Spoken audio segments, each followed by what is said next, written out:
Assalamualaikum warahmatullahi wabarakatuh. Saya Novi Kriswijayanti, calon guru penggerak angkatan 9 dari Kabupaten Sidoarjo. Saya akan memaparkan koneksi antar materi modul 1.4 tentang budaya positif.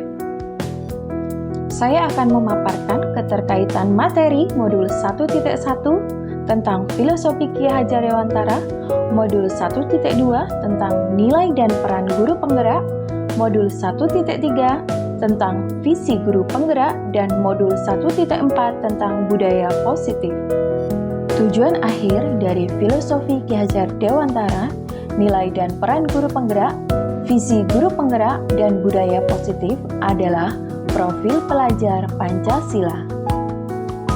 Menurut filosofi Ki Hajar Dewantara, pendidikan adalah menuntun, pendidikan menghamba pada anak, dan guru ibarat petani.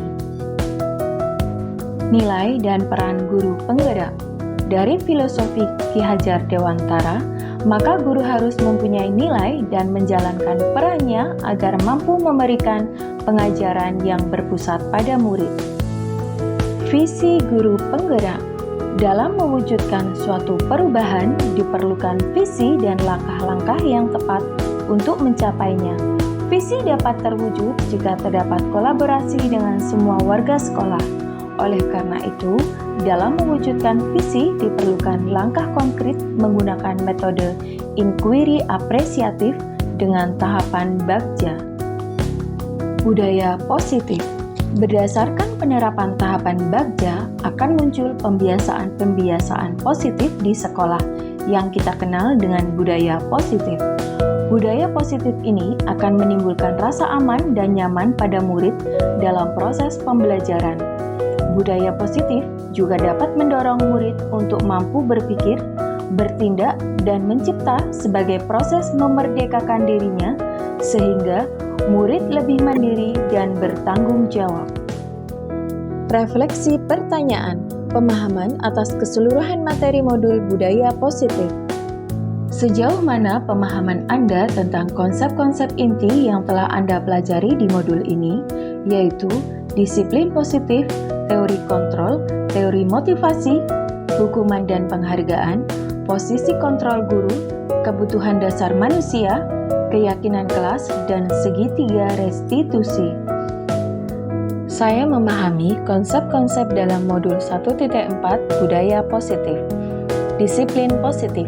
Disiplin positif adalah pendekatan untuk menuntun kodrat anak agar berdaya dalam mengontrol diri dan menguasai diri untuk memilih tindakan yang mengacu nilai-nilai kebajikan. Teori kontrol. Di dalam teori kontrol dijelaskan bahwa yang bisa mengontrol seseorang adalah dirinya sendiri. Teori motivasi. Perilaku yang ditunjukkan manusia pasti memiliki motivasi dan tujuan. Motivasi dibagi menjadi dua, yakni motivasi internal dan eksternal. Hukuman dan penghargaan. Hukuman dan penghargaan adalah salah satu cara mengontrol perilaku murid yang secara tidak langsung menghambat potensinya. Posisi kontrol guru. Sebagai penghukum, sebagai pembuat rasa bersalah, sebagai teman, sebagai pemantau, dan sebagai manajer. Kebutuhan dasar manusia. Kebutuhan bertahan hidup, kasih sayang dan merasa memiliki, kebebasan, kesenangan, dan penguasaan. Keyakinan kelas. Keyakinan kelas adalah nilai-nilai kebajikan yang diyakini oleh warga kelas untuk menumbuhkan motivasi internal dan budaya positif di kelas. Segitiga restitusi memiliki 3 tahapan: menstabilkan identitas, validasi tindakan yang salah, dan menanyakan keyakinan. Adakah hal-hal yang menarik untuk Anda dan di luar dugaan?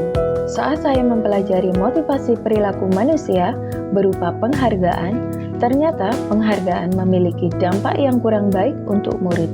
Di antaranya, dapat merusak hubungan murid, menurunkan kualitas, menghambat kreativitas, dan bersifat penghukum. Perubahan apa yang terjadi pada cara berpikir Anda dalam menciptakan budaya positif di kelas maupun di sekolah Anda setelah mempelajari modul ini? Perubahan yang terjadi adalah saya menyadari bahwa Menciptakan budaya positif harus melibatkan siswa dalam perencanaan, sehingga keyakinan kelas dapat terwujud sesuai harapan. Posisi kontrol yang biasa saya lakukan adalah sebagai pemantau atau penghukum. Ternyata kurang tepat sehingga saya harus merubah posisi kontrol saya menjadi manajer dan menerapkan segitiga restitusi. Pengalaman seperti apakah yang pernah Anda alami terkait penerapan konsep-konsep inti dalam modul budaya positif, baik di lingkup kelas maupun sekolah Anda? Pengalaman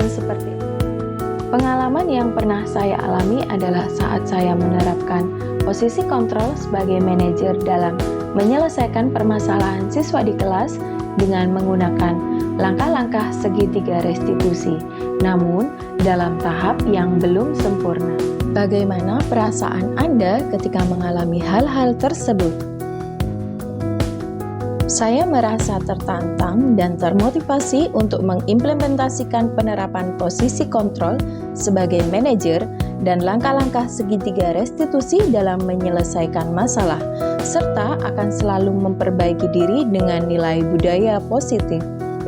Menurut Anda, terkait pengalaman dalam penerapan konsep-konsep tersebut, hal apa sajakah yang sudah baik?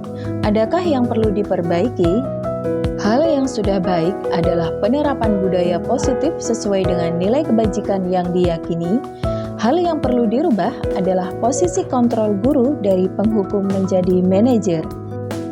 Sebelum mempelajari modul ini, ketika berinteraksi dengan murid, berdasarkan 5 posisi kontrol, posisi manakah yang paling sering Anda pakai, dan bagaimana perasaan Anda saat itu? Setelah mempelajari modul ini, posisi apa yang Anda pakai dan bagaimana perasaan Anda sekarang? Apa perbedaannya? Sebelumnya, saya sering menggunakan posisi kontrol sebagai penghukum dan pemantau, dan pada saat itu saya merasa benar dengan posisi kontrol tersebut. Setelah mempelajari modul ini, saya mencoba memposisikan diri sebagai manajer dalam tahapan segitiga restitusi. Saya merasa bangga karena murid menunjukkan tanggung jawab ketika memperbaiki kesalahan. Sebelum mempelajari modul ini, pernahkah Anda menerapkan segitiga restitusi ketika menghadapi permasalahan murid Anda? Jika iya, tahap mana yang Anda praktekkan dan bagaimana Anda mempraktekkannya? Saya pernah menerapkan segitiga restitusi, namun tidak melalui tahapan utuh segitiga restitusi, hanya sampai menstabilkan identitas.